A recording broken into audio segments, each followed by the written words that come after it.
What's up, everybody? How you doing tonight?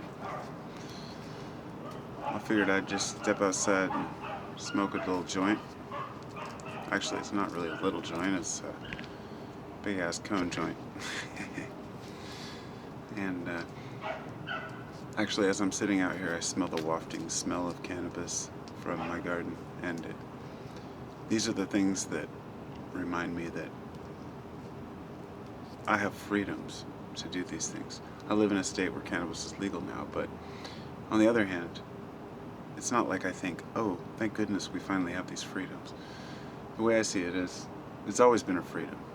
It's just been impinged upon by those who are ignorant.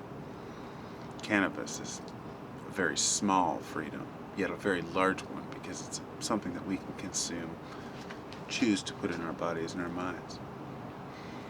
A lot of the freedoms that are impinged upon are much more complicated.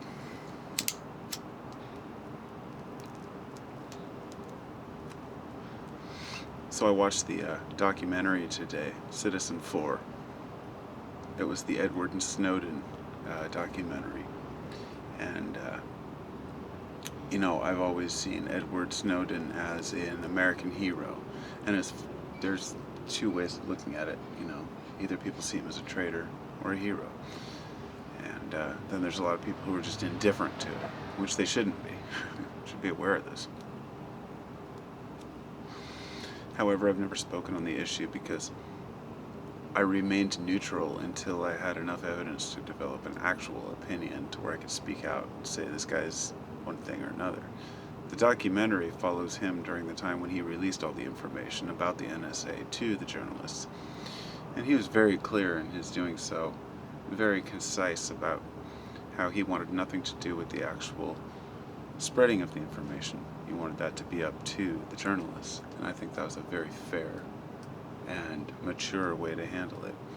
Edward did not want any credit for the things he released, but the point being, however you look at it, is that it revealed that our freedoms are being taken away and we're being spied on and lied to.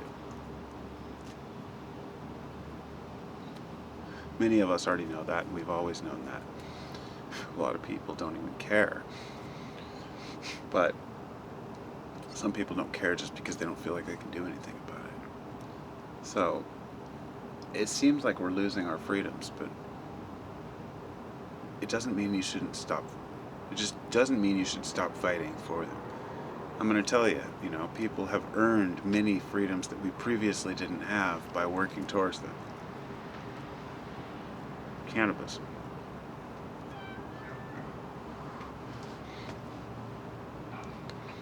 I think that people should have the right to know what their government's up to. Merely by, it's unfortunate, merely by, I believe there are 26 million Americans on Watchlists of one form or another, on one tier or another. So it's like 1 in 12 to 1 in 14 people is on some sort of a list. So I can pretty much guarantee, just by some of the videos I've done on YouTube and the things that I've talked about, the subject matter that I've covered in other places as well, Facebook and whatnot, that, I'm probably one of them. And I've never really been afraid of it. It's not a big issue. There are too many of us. But the fact that our own government is gathering information on us merely for being outspoken about how we believe and what we think. People need to question that.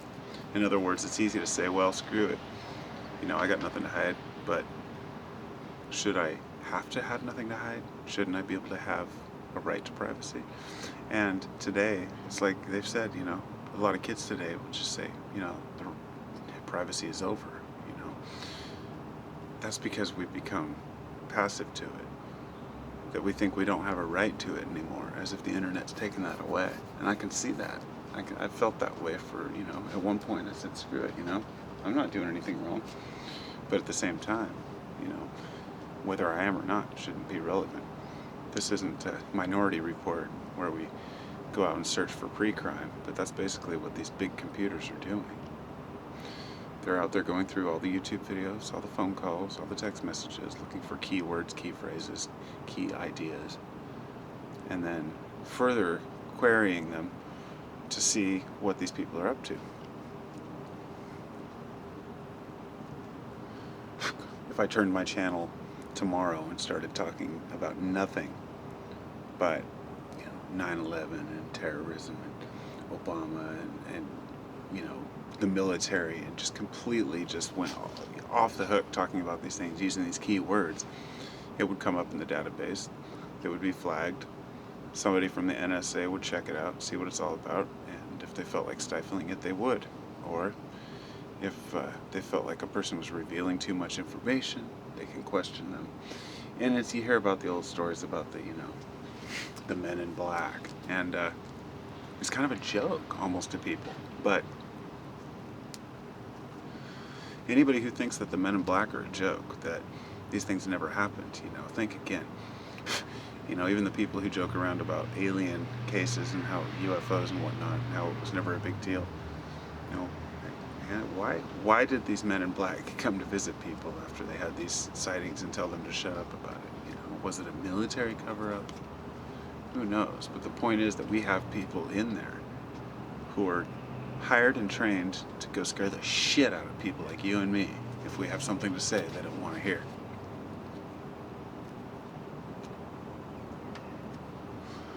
And sometimes I say, well, shit, I just want to go live my life and, stay away from all that shit, just stay out of it. But I can't, because I feel like I have to speak if I can, because I still have that, inkling and that freedom of speech. And I won't abandon my principles ever. But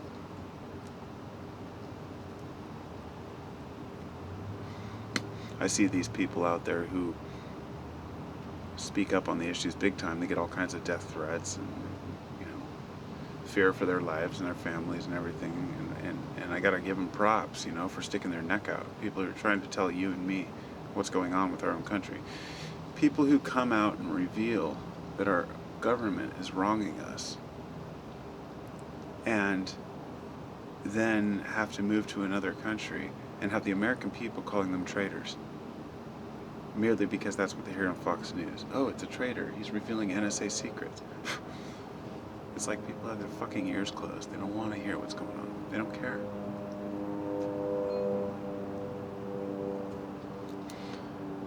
So we're left to our devices. People like you and me just sit down and smoke a joint, talk about life, and try to convey the message to people that everyone needs to wake up as a collective and educate our next generation to not stand for this shit. Because it's ludicrous. When we look back in 20 years on the war on psychedelics and see exactly what we could have had, it'll be the same thing. Colorado crime has gone down since their pot was legalized. Cartel business is down. In fact, if drugs were legalized worldwide, it would end so much crime. And that's a fact. The cartels would have no choice, but to shut down operations, because somebody's of course got to supply the shit, but at least if it's regulated, these are just basic freedoms. The right to consume what we want and the right to speak what we want. So hopefully we can preserve both of those. Hopefully. Take care, everybody.